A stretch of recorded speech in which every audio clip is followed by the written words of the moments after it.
Donc l'appareil, il s'agit d'un frontofocomètre. Cet appareil est destiné, d'une part, à identifier des verres correcteurs de la vision et d'autre part, à mesurer les puissances optiques de ces verres correcteurs de la vision. S'agissant de la correction de la vision, théoriquement, l'œil est une demi-sphère. L'œil idéal, c'est donc une demi-sphère que j'assimilerais volontiers à un ballon de football.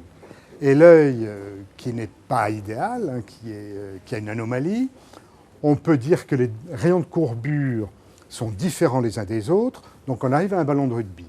Donc les deux extrêmes qu'on va évoquer, c'est le ballon de football et le ballon de rugby.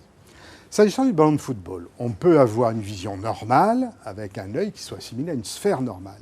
On peut aussi avoir une vision qui ne soit pas normale, qui soit anormale, parce que cette puissance optique, la puissance optique de l'œil est trop grande ou pas assez grande. C'est la myopie et l'hyperopie.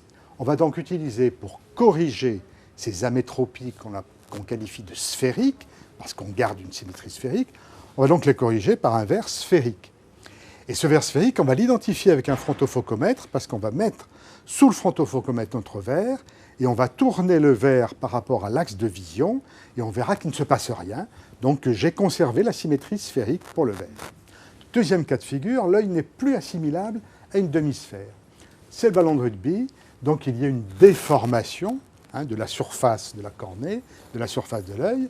Et là, à ce moment-là, lorsque je vais mettre mon verre, alors on parle dans ce cas-là d'astigmatisme, ce sont les astigmatismes, qui vont être corrigés par des verres qui ne seront pas sphériques, puisque l'anomalie n'est pas la même dans toutes les directions. Donc lorsque je vais mettre mon verre correcteur devant le frontofocomètre, dans le frontofocomètre, en le tournant, je vais avoir une distorsion des images.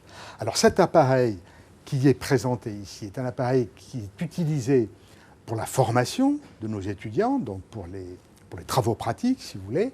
Il a évolué pour la pratique courante en ophtalmologie, puisque maintenant, on ne met plus les verres les uns après les autres, mais on a un système automatique qui nous permet de mesurer automatiquement toutes les puissances optiques de l'œil dans chacune des directions, donc toutes les puissances optiques du verre dans chacune des directions.